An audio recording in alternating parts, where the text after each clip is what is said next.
삶에는 크고 작은 갈등이 존재합니다. 가족 안에서도, 또 일터 안에서도, 그리고 교회 안에서도 의견이 갈리고 마음이 상하는 일이 생깁니다. 갈등은 피할 수 없지만 꼭 부정적인 것만은 아닙니다. 어떻게 다루고 해결하느냐에 따라서 더 성숙하고 변화의 기회가 되기도 합니다. 갈등 없는 삶이 반드시 건강한 삶은 아닙니다. 어떤 장로님이 우리 부부는 평생 한 번도 싸워본 적이 없다고 자랑을 했습니다. 참 힘든 일이죠. 그래서 물었습니다. 정말 한 번도 싸워본 적이 없냐고. 그랬더니 장로님이 우리는 서로 말을 안 하고 살아서요 라고 했답니다. 오늘 본문에는 초대교회 존경받는 지도자였던 우리 사도 바울 선생님과 사도 바나바가 심한 갈등으로 다투다가 갈라서는 사건이 기록되어 있습니다. 하나님께 온전히 헌신한 사도들조차도 다투었다면 우리에게도 갈등은 피할 수 없는 현실이죠. 그러나 하나님께서는 우리의 연약함과 갈등을 넘어서 역사하신다는 것을 오늘 본문이 우리에게 보여주고 있습니다. 바울과 바나바가 1차 전도 여행을 잘 마치고 이제 안디옥 교회로 돌아왔을 때 예루살렘에서 온 어떤 사람들이 예수 믿는 것만으로는 안 되고 율법도 지키고 할례도 받아야만 구원을 받는다는 이 구원론의 교리의 혼란을 일으키는 바람에 안디옥 교회 교인들이 굉장히 마음이 불편해졌고 혼란 가운데 빠지게 되었습니다. 이 문제를 해결하기 위해 예루살렘에서 회의가 열리게 되었고 그 회의에서 율법으로는 의롭다함을 얻을 수 없고 오직 예수 그리스도를 믿음으로 구원받는다고 하는 대단히 중요한 결정을 내리게 되었습니다. 자, 이 결정으로 인해서 이제 안디옥 교회는 안정감을 찾게 되었고 말씀 위에 더 굳건하게 세워졌습니다. 자, 이렇게 민감한 문제가 해결되자 이제 사도 바울이 바나바에게 우리 1차 전도 여행 때 전도했던 도시를 다시 방문하자고 제안을 합니다. 36절에 보면 수일 후에 바울이 바나바더로 말하되 우리가 주의 말씀을 전한 각 성으로 다시 가서 형제들이 어떠한가 방문하자 하니. 자, 그러니까 2차 전도 여행의 목적은 우리가 한 두 가지 정도로 생각할 수가 있겠습니다. 하나는 이 안디옥 교회 교리 문제 때문에 혼란에 빠진 적이 있었지만 사실은 안디옥 교회만 아니라 1차 전도여행 때 다녔던 그 갈라디아 지역에 있는 교회들도 같은 교리 문제로 혼란 가운데 있었기 때문에 예루살렘에서 공의회에서 결정된 그 중대한 내용을 그들에게도 전해줄 필요가 있었기 때문입니다. 그리고 또 하나는 목회적인 돌봄, 전도했던 그 성도들의 믿음을 굳게 해주기 위해서 2차 전도여행을 계획했던 것이죠. 한번 은혜 받은 것이 평생 간다면 얼마나 좋겠습니까? 식당에서 맛있는 음식을 아주 배불리 먹었습니다. 며칠이나 가던가요? 다음 끼니 때가 되면 또 먹어야 합니다. 은혜 받은 것이 얼마나 갑니까? 그래서 서로 돌아보아 사랑과 선행을 격려하며 모이기를 힘쓰라고 성경은 우리에게 교훈하고 있습니다. 바울은 1차 전도여행 때 예수 믿은 성도들을 다시 찾아가서 그들을 격려하고 돌보기 위해서 그곳을 가길 원했던 것입니다. 근데 문제가 생겼습니다. 바나바와 바울 사이에 의견 충돌이 생겼습니다. 이 문제의 발단은 마가 때문이었는데 마가는 우리가 알듯이 제1차 전도여행 때 사도 바울과 바나바와 함께 갔다가 어떤 이유인지는 알 수 없지만 도중 하차한 전도자입니다. 바나바는 이번에도 마가를 같이 데려가기를 원했고 바울은 거절했기 때문에 문제가 생긴 겁니다. 바울은 1차 전도여행 때 무책임하게 떠나버린 마가를 데리고 가면 다시 그런 일이 일어날 수 있는 가능성이 있기 때문에 안 된다라고 하는 입장입니다. 그러니까 바울은 마가는 헌신이 부족한 사람이라고 생각했던 것입니다. 한편 바나바는 마가가 실수는 했지만 그러나 다시 한번 기회를 주자는 그런 입장입니다. 자, 이 일로 인해서 바울과 바나바가 심히 다투었다고 했습니다. 그냥 다투었다가 아니라 오늘 성경에 보면 심히 다투었다고 했어요. 그러니까 바울과 바나바가 서로 자기 주장을 양보하지 않고 끝까지 내세우면서 흥분해서 얼굴까지 붉히면서 아주 설전을 벌였던 것 같습니다. 끝까지 의견이 일치하지 못하자 결국 이 일로 말미암아 두 사도는 갈라서고 말았습니다. 이 사건은 우리를 매우 당혹스럽게 만듭니다. 바울과 바나바가 누구입니까? 초대교회 최고 지도자에 속하는 사도들 중에 한 사람들입니다. 그리고 안디옥 교회에서는 아주 아름다운 동역의 본을 보여줬던 그런 분들이고, 또 최초로 이방 땅에 복음을 전해준 선교사들이고, 예수 그리스도와 복음을 위해서라면 목숨을 아끼지 않는 사명자들입니다. 이렇게 성숙한 신앙인임에도 불구하고 끝까지 양보하지 않고 심히 다투다가 결국 결별하고 말았습니다. 그러니까 이 사건은 사도들도 역시 연약한 인간이라는 것을 보여줍니다. 그러나 이 비극적인 사건은 그 이상의 주는 교훈이 있다고 봅니다. 한 3가지로 오늘 말씀을 한번 정리해 보고자 하는데요. 하나는 하나님의 일을 할 때 의견 차이가 있을 수 있다는 겁니다. 아니, 하나님을 믿고 하나님을 사랑하고 또 성령의 인도하심을 받는다면 모든 의견이 일치해야 되는 거 아닌가? 다른 견해는 없어야 하는 것이 아닌가 생각할 수 있습니다. 하지만 그렇지 않다는 것을 우리는 봅니다. 왜? 사람마다 성격이 다르고 기질이 다르고 관점이 다르기 때문에 다른 견해가 있을 수 있습니다. 자, 이 바울과 바나바는 성격도 다르고 기질도 다르고 관점이 다르다는 것을 우리는 알 수 있습니다. 사도 바울은 일을 대단히 중요시하는 사람입니다. 무슨 일이 있어도 한번 목적을 세우면 반드시 이루고야만 하는 그런 사람입니다. 그래서 바울은 가는 곳마다 교회를 많이 세웠습니다.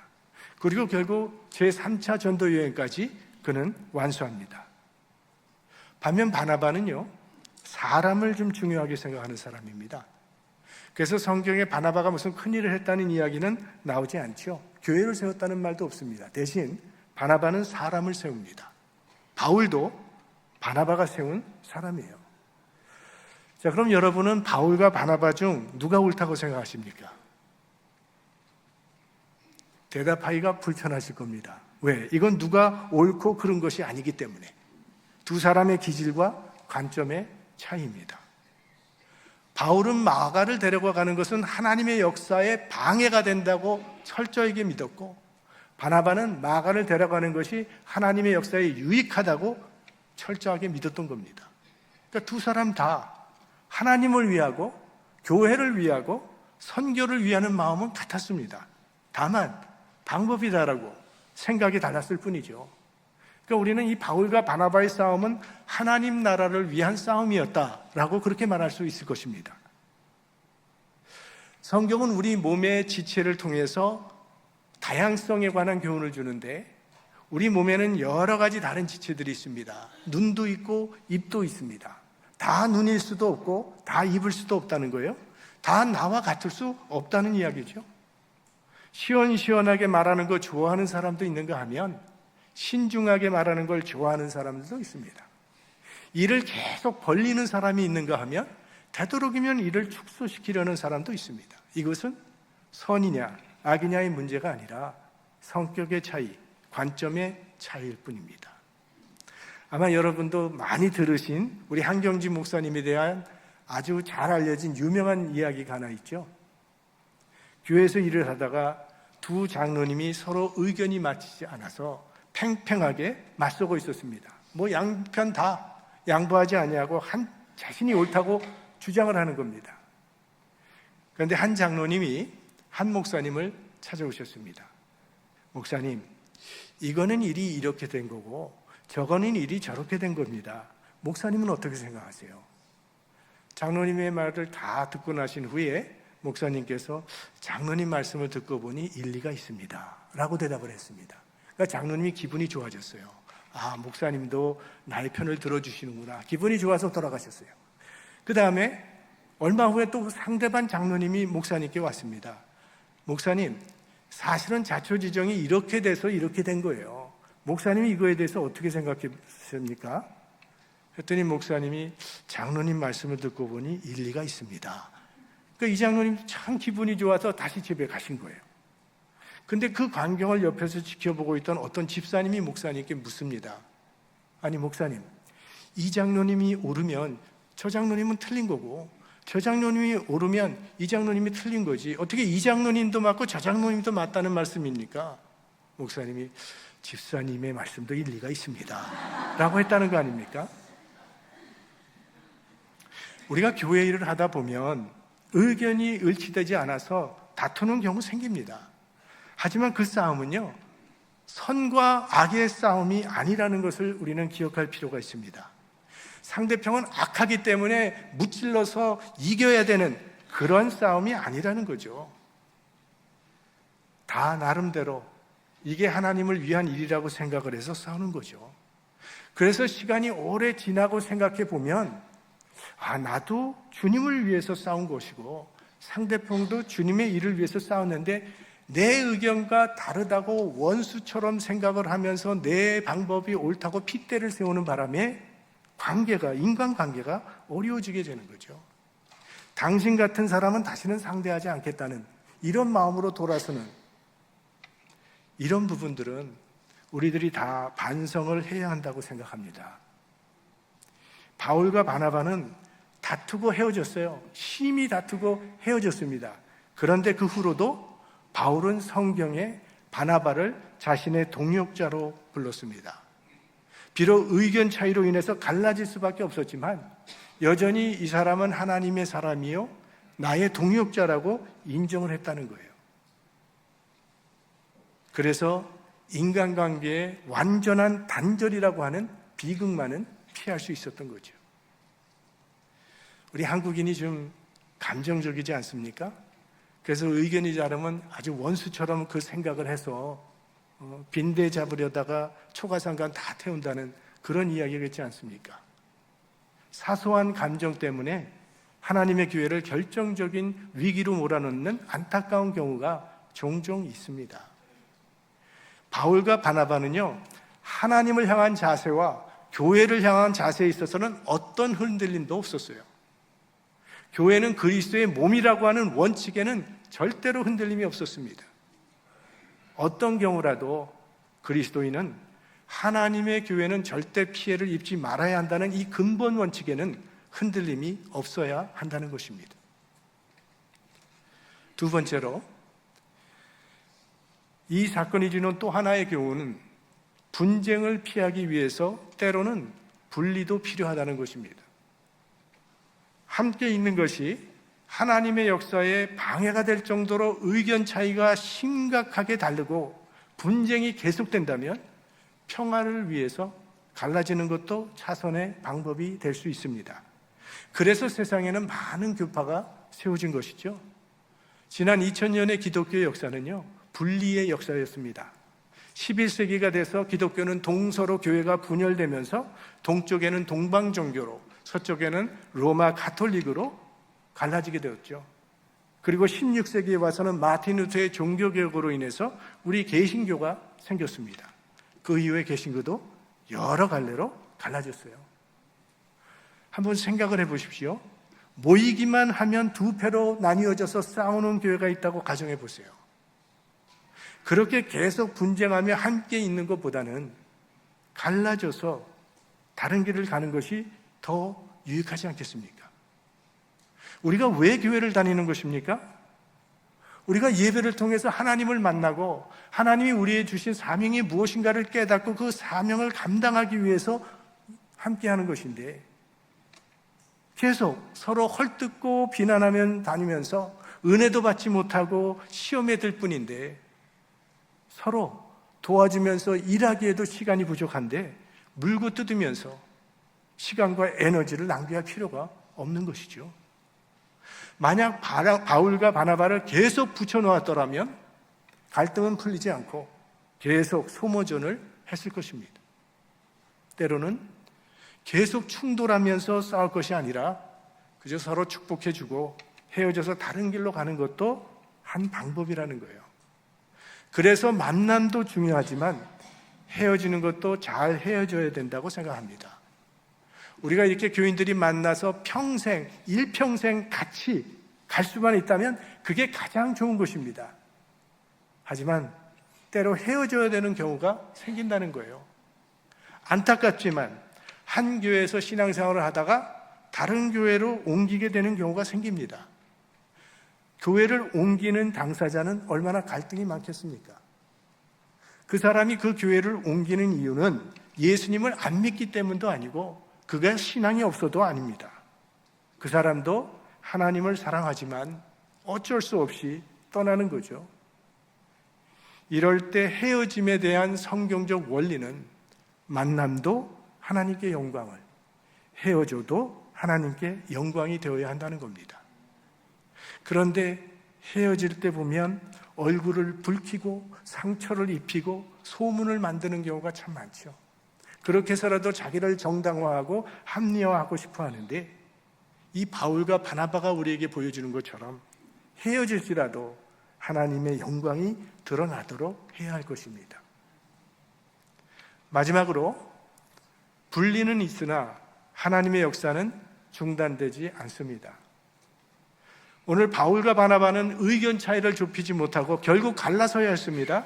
그러면 하나님의 일도 중단되는 것일까요? 바울과 바나바는 갈라져도 하나님의 역사는 중단 없이 계속 진행됩니다. 오히려 더 크게 이루어지는 것을 보게 됩니다. 자, 오늘 39절에서 41절까지 함께 읽겠습니다. 서로 심히 다투어 피차 갈라서니 바나바는 마가를 데리고 배 타고 구브로로 가고 바울은 실라를 택한 후에 형제들에게 주의 은혜의 부탁함을 받고 떠나 수리아와 길리기아로 다녀가며 교회들을 굳게 하니라. 자, 처음에는 선교단이 한 팀이었는데 이제 두 팀이 되어버렸어요. 바나바는 자기 조카 마가를 데리고 자기 고향인 구브로로 가서 전도를 했고, 사도 바울께서는 실라를 데리고 저 수리아를 넘어서 길리기아로 해서 1차 전도 여행 때 다녔던 저 갈라디아 교회들, 더베, 루스드라, 이고니온, 안디옥을 이제 가게 됩니다. 그리고 길리기아로 가는 길에 우리가 꼭 기억할 수 있는 것은 사도 바울의 고향 길리기아 다소입니다. 거기도 틀림없이 이제 들렸다가 가게 될 것입니다. 그러니까 이 두 사도가 이제는 길이 겹치지 않도록 서로 다른 길을 택했다는 거죠. 그러니까 한 팀이던 선교단이 두 팀이 되었으니 선교 차원에서는 훨씬 더 효과적인 결과를 가져오게 된 겁니다. 한번 말씀드린 기억이 있습니다. 저 뉴질랜드에 와이셔츠 공장이 있었는데 그 공장 회사 사장이 어떻게 하면 와이셔츠가 더 잘 팔릴 수 있을까 연구를 하다가 광고를 냈는데, 어떤 광고를 냈냐 하면 우리 한국의 국회의원들이 멱살을 잡고 싸우는 광고를 내버린 거예요. 그러면서 이렇게 잡아당기고 싸워도 우리 와이셔츠는 찢어지지 않습니다 라는 그런 광고를 냈다는 겁니다. 그런데 이 교회도 크게 다르지 않은 모습을 우린 종종 봅니다. 제가 신학교 다닐 때 교회 성장학 교수님이 계셨어요. 교회 성장학 하니까 우리 또 목사들은 관심이 많아서 그 수업을 많이 택하게 되는데, 그분이 책도 많이 썼습니다. 그 책 속에는 어떤 교회가 성장하는 교회인가, 그 성장하는 교회의 특징들을 잡아서 교회 성장학 원리를 그분이 몇 가지로 이렇게 나열을 한 거예요. 이러면 교회 성장하는 데 도움이 된다. 그런데 수업 시간에 이 교수님이 내가 미처 책에는 기록하지 못했는데 한국 교회로부터 교회 성장에 대한 새로운 원리를 하나 발견했다는 겁니다. 그래서 전 또 한국 사람이니까 궁금할 거 아니에요. 한국 교회가 어떤 공헌을 했나 했더니 한국 교회가 싸워서 갈라진다는 거예요. 갈라진 후에 서로 지지 않겠다고 경쟁적으로 열심을 내서 두 교회가 다 성장한다. 이게 새로운 교회 성장학의 원리라고 했는데, 이게 칭찬인가요? 물론 이걸 가지고 우리 싸워서 갈라져서 교회 성장시키자 이렇게 정당화할 수는 없는 거죠. 그저 결과론적 은혜 관점에서 볼 때는 이런 일이 일어난다는 거예요. 인간의 죄도 하나님의 나라를 무너뜨리지는 못한다는 거죠. 우리 창세기 기억하십니까? 요셉의 형들이 요셉을 애굽으로 노예로 팔았는데 요셉은 총리가 돼버리잖아요.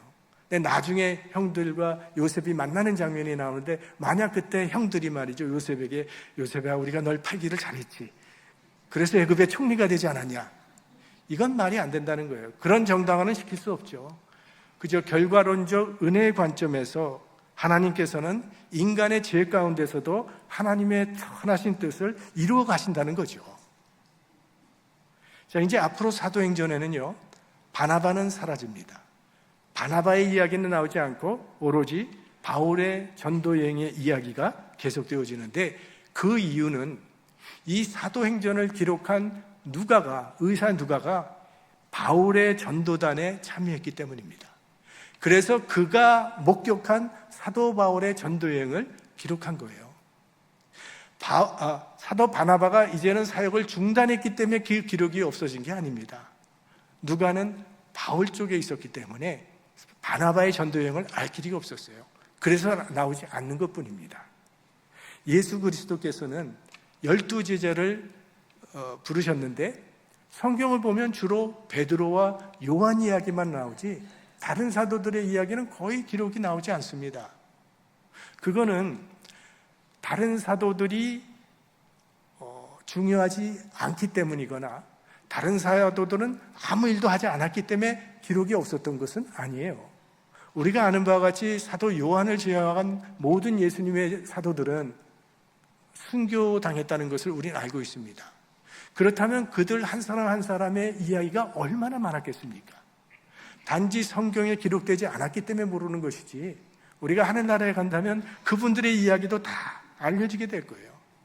그러니까 하나님의 역사는 기록되어져 있는 이야기보다 기록되지 아니한 이야기가 훨씬 더 많다는 겁니다. 바나바도 성경에 기록되지는 않았지만 신실한 사역들이 많이 일어났을 겁니다. 무엇보다도 바나바는요, 이 마가가 하나님의 일꾼으로 회복되는데 큰 역할을 했던 분입니다. 그래서 사도 바울의 말년에 마지막 편지를 믿음의 아들 디모데에게 보낼 때 마가가 자기 곁에 있어주기를 원했던 그런 글을 보냈습니다. 디모데후서 4장 11절 말씀이죠. 누가만 나와 함께 있느니라. 내가 올 때에 마가를 데리고 오라. 저가 나의 일에 유익하니라. 마가를 꼭 데리고 오라고 얘기를 해요. 왜? 그가 내 일에 참 유익한 사람이라고 그렇게 부탁을 합니다. 자, 이 말씀에 의하면 마가도 후에는 바울로부터 인정받는 훌륭한 사역자가 되었습니다. 바나바의 관용이 마가를 회복시킨 겁니다. 사도 바나바는 아주 인격이 훌륭한 사람이었어요. 그는 연약한 사람들을 사랑으로 품어주고 돌봐주는 아주 관대한 마음의 소유자입니다. 그래서 가난한 사람들이 있을 때는 자기 밭을 팔아서 그들을 돌봐주고 또 약자들을 돌봐주는 긍휼의 사람이었어요. 그래서 그의 본래 이름은 요셉인데 우리는 요셉이라는 이름은 잘 모르고 있고, 오히려 그의 별명 바나바, 이건 위로의 아들, 격려의 아들, 그런 일을 하도 잘했기 때문에 우리는 그 이름으로 기억을 하고 있는 것입니다. 바울이 예루살렘 사도들에게 의심을 받아서 공경에 처했을 때도 사도 바울을 가장 옆에서 적극적으로 변호해 줬던 사람이 사도 바나바고, 또 바울이 혼자 고향에서 쓸쓸히 지내고 있을 때 그를 찾아와서 안디옥 교회 사역자로 불러준 분도 바나바였습니다. 그러니까 그는 사람을 아주 중요하게 생각했고, 특별히 상처받은 사람들을 품어주고 치유해주는 긍휼과 자비의 사람이었어요. 그가 실패한 마가가 다시 하나님 앞에 설 수 있도록 도와주었던 거죠. 아무도 믿어주지 않던 마가를 바나바가 끝까지 믿어줌으로 이 마가가 다시 일어나는 원동력이 될 수 있었던 겁니다. 이 바나바의 마음은 하나님의 마음과 같다는 생각이 듭니다. 이 세상에 하나님이 버린 사람은 한 사람도 없습니다.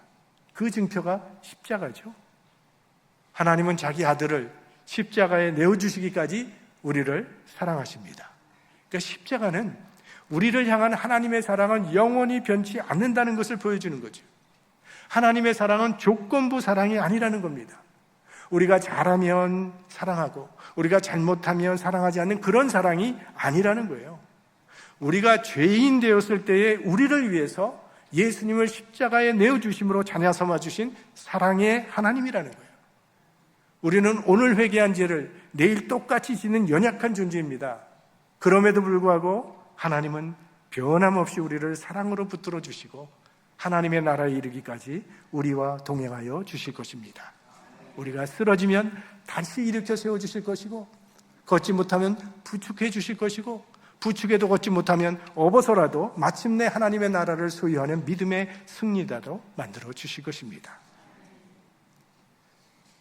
바울은 자기 인생의 멘토요, 가장 신이 많은 이 동역자인 바나바를 잃었습니다. 그 대신 실라라고 하는 새로운 사역자를 얻게 됩니다. 실라는 예루살렘 교회의 선지자였고, 예루살렘 공회에서 결정된 사항을 안디옥 교회에 전달하라고 선발받을 만큼 예루살렘 교회 사도들로부터 신임을 받던 그런 지도자였습니다. 그리고 실라는 로마 시민권자로 알려지고 있고, 그래서 어떤 성서학자는 실라가 바울에게 세계의 중심주인 로마에 대한 선교 열정을 가질 수 있도록 함으로 기독교가 로마로 들어가는데 아주 큰 역할을 했다는 그런 추정까지 하는 사람이 실라라고 하는 사람입니다. 바울과 바나바의 결별은 인간적인 면에서는 비극적인 사건임에 틀림없지만 그런 가운데서도 하나님의 섭리는 이루어져 가고 있었습니다. 한 팀이 두 팀이 되어서 더 많은 복음의 열매를 맺게 되었고, 실패한 마가는 이 바나바의 사랑으로 회복이 되어서 훗날엔 바울에게도 유익한 동역자가 되었습니다. 인간의 연약함과 불완전 속에서도 하나님의 일은 무너지지 않고 변함없이 진행되어 가고 있음을 발견하게 됩니다. 왜냐하면 바울과 바나바가 위대한 것이 아니라 그들을 부르신 하나님이 위대하시기 때문입니다. 우리는 연약하기 때문에 하나님의 일을 하다가도 갈등과 상처가 생길 때가 있어요. 그러나 하나님은 그런 우리의 부족함을 넘어서 역사하시고 갈등조차도 선을 이루시는 도구로 사용하신다는 것입니다. 그러므로 갈등 가운데 있을 때라도 서로를 원망하거나 정죄할 것이 아니라 서로를 이해하고 용납하면서 화목하기를 힘쓰면 하나님께서는 우리를 하나님의 선한 역사를 이루는 복된 도구로 사용하실 줄로 믿습니다. 그 하나님의 선하신 역사가 여러분의 삶과 우리 교회 가운데 이루어지기를 주의 이름으로 축원합니다. 성령의 능력으로